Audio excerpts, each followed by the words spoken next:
আপনি যে মাজারে আগুন দিলেন, আপনি একটিবার ভুলে গেছেন সেখানে কোরআন শরীফ আছে। মাজারে গিয়ে মানুষ গান বাজনা করে না, কোরআন তেলাওয়াত করে, নামাজ পড়ে। প্রকৃতপক্ষে যারা আহলে সুন্নাত ওয়াল জামাত বিশ্বাসী, তারা কোনো সময় মাজারওয়ালা থেকে কিছু চায় না।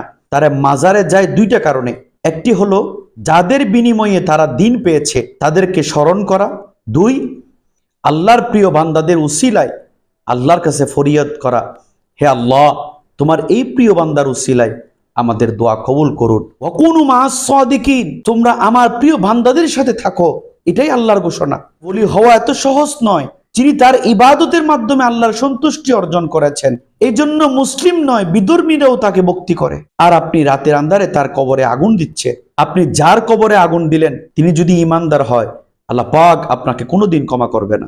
আমরা কেউ জানি না কে ভালো কে মন্দ, তাই কারো কবরে আগুন দেওয়া যাবে না। মাজারে যদি কোনো কাজ আপনার ভালো না লাগে, আপনি সেখানে গিয়ে সতর্ক করুন, আইনি সহায়তা নেন, কিন্তু আগুন দিবেন কেন? এটি আমার প্রশ্ন, এটি বাংলাদেশের মানুষের প্রশ্ন। আল্লাহ পাক সুবহানাহু ওয়া তাআলা আমাদের সবাইকে আল্লাহর ওলিদের মাজারকে সম্মান করার তৌফিক দান করুক। আসসালামু আলাইকুম ওয়া রাহমাতুল্লাহি ওয়া বারাকাতুহু।